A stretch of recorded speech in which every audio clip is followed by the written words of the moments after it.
Yo, what is good, YouTube? Welcome back to another JC2K video. In today's video, we're going to be talking about the pros and cons to Season 4 so far in NBA 2K25 MyTEAM, because we're now about a couple weeks into Season 4. I guess tomorrow, we will be officially 2 weeks into the season, and I think it's a good time to basically go through and break down the things that are good about the season and the things that are bad, because I think there's a decent mix of both. In all honesty, I think there are some things they're actually doing a decent job at, but probably honestly more things that they're not executing well upon so far this season. And I want to just give my thoughts on where this game could go as the season progresses and as we enter the second half of the MyTEAM cycle, because I guess we're not technically quite there yet, but the game always dies off by August anyway, so we really have about 6 months left. So I think it's pretty close to basically the halfway point or so of MyTEAM. I'd say the All-Star break is really the official halfway point, and that's only a couple weeks away. So with that being said, I am interested to break this down. Before we hop into it, if you haven't already, make sure you hit that subscribe button. Help me push towards the 40,000 subscriber mark on the channel. I upload every single day, multiple videos a day. Would really appreciate it if y'all do subscribe. Without further ado, let's hop right into it and let's break some stuff down. So first things first, we will start with pros, because I want to start with positivity. And I do think one of the pros that I have so far this season, especially this week, is the amount of grindable content. Is it all great content? No, and that could be included as a con if you wanted to. But there has been a decent amount of grindable content so far this season. For example, if you look at the last couple of days, really this week, just starting on Monday, because we'll talk about triple threat in a second, the win streaks, but because that's another, I think, pro to itself. But starting on Monday, we get MLK Day. They drop a locker code, which is not something they're going to drop every week. We're not going to get a locker code every week, but it was nice to get a locker code for that. There was also these NBA flashback challenges they dropped for a Pink Diamond Michael Finley, as well as a Diamond Lou Williams and some other cards. Is it great cards? No, not really. Is it decent content for a new player? Yes, it is that. The spin cycle content on Tuesday, I mean, the Diamond Option Pack, if you want Bam Adebayo, isn't, I guess, the worst thing ever, but it's not very good. The cards in this drop, with the exception of Kelly Tripucka, were either just not very good or overpriced. Still one of the worst drops of the year. Not quite as bad, considering Kelly's a lot better than I thought he was going to be. And I know that's started a whole conversation. People are mad at me apparently for calling him good, for doing my job. That was so fascinating to me. People were legitimately annoyed at me yesterday because his price went way up after I did a gameplay on him, because he's a good card. I guess that's my fault that I did a gameplay with a good card.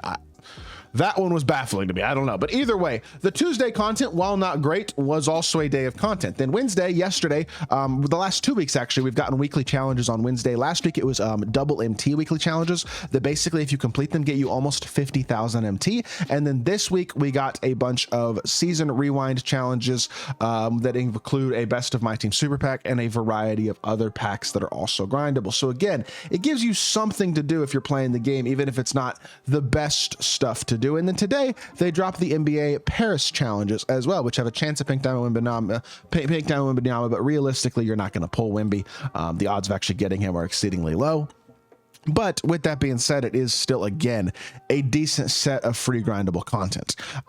So that's, I would say, for the most part, a pro is that there's at least been something to do for most of the weeks this season. The biggest pro so far this season is the Triple Threat Park win streak that they did for Pink Diamond Ron Artest. And what that Pink Diamond win streak means is that they are willing to give away good Pink Diamond cards now in Triple Threat Park, because Ron Artest is a very good card. And so what that means is it is absolutely possible that we could see win streaks for other good Pink Diamonds. Now, they're not going to drop Dr. J, Wembanyama as win streaks, but I wouldn't be shocked if, for example, they were to drop a point guard like Pink Diamond, Cade Cunningham, Shai Gilgeous-Alexander, Devin Booker, somebody like that. For a small forward, Rudy Gay or Adam Morrison or somebody along those lines, because we're going to have 4 more of those win streaks this season. I guess technically 28 days. No, yeah, we'll have 4 more Sundays. So yeah, we'll have 4 more of those win streaks this season, because they don't generally do a win streak on the first weekend of the season. They didn't for the first weekend of season 4, but they did for the second weekend. And for the other weekends, we will get win streaks as well. So we could get good cards. Like my recommendation is the names that I'm saying. So if somebody's listening and they haven't actually planned this all out for what cards they're going to give away, hopefully they do these cards. But again, good Pink Diamonds are the way to go for these win streaks. Power forward position, Joel Embiid, Akeem Olajuwon, Greg Oden. He's not power forward eligible actually, so I guess he's not a good shout. But I'm sure there's other pink diamonds that I'm overlooking as well at that position. Center, they're not going to do Wemby, but they might do KP. They could definitely do a guy like Greg Oden, stuff like that. Some of these pink diamond win streaks, if they continue to be good cards like Ron Artest is, would also be again a huge plus. But that is, I think, about it when you think of real pros for season 4 so far. And the reason that I say that is because the honest truth is, season 3, the end of the season, the Winter Festival event was so solid that I think it actually got a lot more people more excited about my team, and it got more people into the mode and all that type of stuff. Whereas recently, it just hasn't been the same. And so I don't know. That's a little bit concerning, I would say, because I think this could have been executed a lot better. Going into the season, because the first and foremost, pack odds are just atrocious. Like, that's the first thing to start with, is pack odds are just terrible. Like, there's just no realistic reason to open packs when the deluxe packs have 2.7% odds at freaking pink diamonds, let alone galaxy opals. Like, that's really garbage. It's not good content at all, and it's not content it's not inviting for the community, I guess is what I'll say, if the content is that bad. And the pack odds have been really, really bad, so you're not getting good value for your money. Tuesday content in general absolutely sucks as well. Like, it's just been a disaster this season. It's a massive money grab for this dark matter premium pack set that not even a whale should do, because the value is just atrocious, and you're not even getting a new dark matter. You're getting an old dark matter, who you're just gonna have to pay 5 million MT and $250 to lock in for. Like, it's ridiculous how expensive these sets are. And so again, there's no reason whatsoever to complete any of this stuff. But Tuesday content has been a disaster this season, and pack odds are making Friday content bad as well.